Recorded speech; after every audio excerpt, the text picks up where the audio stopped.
G'day everybody, we are here today with Tonya from Cooking on the Bay, and some of you will know her from our group and from her wonderful cooking classes that she now offers, and I hope many of you have taken her up on the offer of coming along to those classes.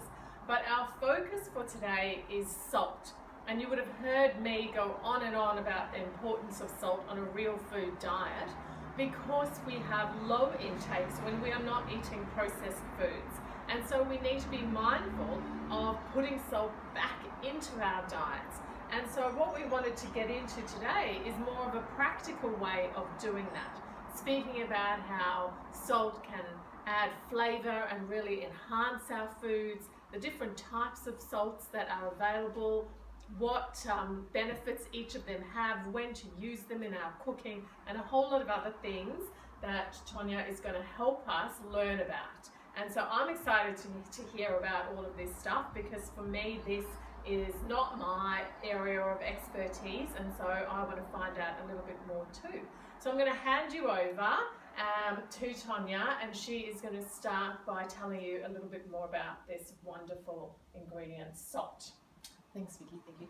Yes, it's good that now salt is becoming more popular, and not more popular. Sorry, that's not very good. It's interesting how salt's becoming. Last century, it was very much on the outer. This century, it's much more acceptable because of our attitude to food and our understanding of it, and the fact that people aren't so concerned about it. It's more of a health benefit than a health detractor, and it can enhance your food beautifully. So when we learn to cook, when we're learning to cook, we need to cook with a sort of a cookery awareness that allows us to flavour our food in certain ways with certain products, and salt is one of the main things to enhance the flavour in your food. So there are various different sorts of salts, and they're basically equally beneficial. The only salt that we want to avoid is a table salt. We don't have table salt here. These are all sea salts and finishing salts. So table salt is just your very basic salt that you would get at the supermarket. It's your refined, processed. We don't want that one in our diets at all. No, it's got added iodine, it's got added anti-caking agents, it's got a metallic taste. It's a very salty salt. It hasn't got any nice flavour to it at all. So that is definitely off the radar as an unnatural salt. Lots of salts have naturally occurring iodine in them, but they have them in small quantities, which are quite valuable to the various minerals and trace elements. Yes, great. Okay, so we're going to do a little bit of a demonstration here, and unfortunately you guys are not going to be able to taste with us, but I encourage you to do some of this at home to really understand and get a feel for what we are talking about. So after we've done this today, you'll actually have some idea of the various salts that are available, and it is good to go and buy a few and to taste them for yourself and to work out what you think is best for you. So just a couple of things about salt is that it does enhance the flavour of your food, it intensifies it, and it develops the flavour in food, so it actually brings out flavour. What we find when people are cooking, and I'm quite surprised often in classes, is that people don't think of tasting their food as they go. They don't think of adding salt or adding a necessary ingredient that will actually embellish what we're doing. And it is all about making food taste good, which is the purpose of it. So the various salts that we have can add a various interest to these foods that we have here. So for instance, not only does it enhance the flavour, which it would do with your tomato and your cucumber, and the one that I particularly want to show you with the tomato is this. I'll use my fingers. Is a little bit of this black charcoal salt. So this salt has got charcoal infused into it. And it comes from the Mediterranean Sea, so it's a natural sea salt, and it would be called a finishing salt because of its nature. Okay, so and have a little taste. That's it there. So just have a taste and see whether you can taste the beauty that's up there. All right. And it'll do the same. We'll try a different one. It just brings out that lovely, doesn't it? Delicious. Oh, and the other thing about it, not only does it add flavour and develop the natural flavours in the food, but it gives a lovely finishing crunch. So these finishing salts, which I'll explain in a little while, are the ones that are the best used at the end on your salad, your egg, or whatever else, but not during the cooking and not before the cooking. Okay, so they're a little bit more expensive. They these are more salts, expensive. but you're really using them quite sparingly because they're so flavoursome.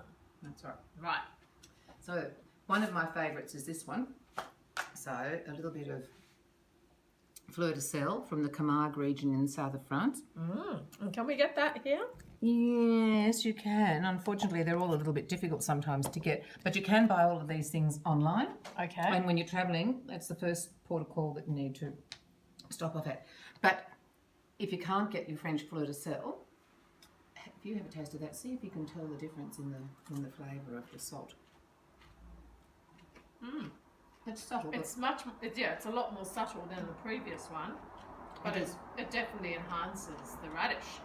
It just brings out the beautiful flavour of the radish. It leaves a nice aftertaste.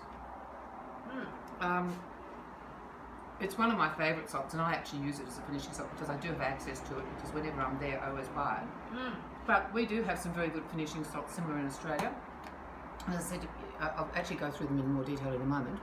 But there's the lovely Mount Zero, which is from the Grampians. Okay. There's the Murray Darling River salt, Yes. which is also very nice. That's very readily available.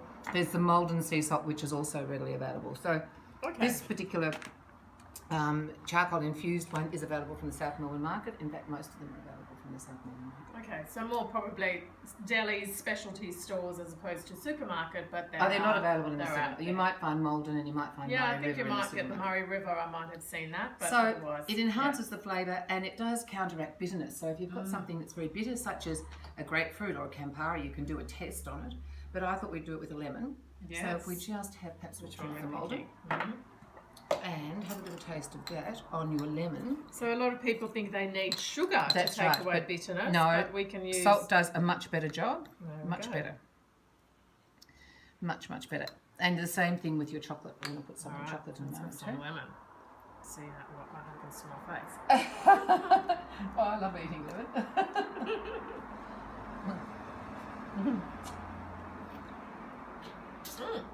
It was actually It's a amazing. different experience.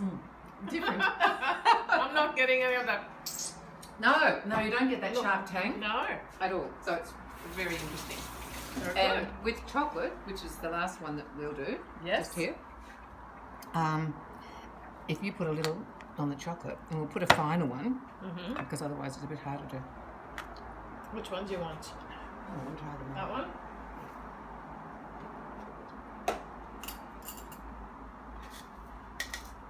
This is a bit harder to do when the chocolate's hard. You'll have to hold it on. Yeah. You could squish it, you could sort of melt your chocolate a bit and then put it in. So these are bitter chocolates, obviously, and Oh, that's good. it changes it, doesn't it? It changes the flavour entirely. Oh, not entirely. Very good. Subtly. Put Joey behind the camera. He Yes, doesn't I know. get any. He can have some later. We'll have a little snack here.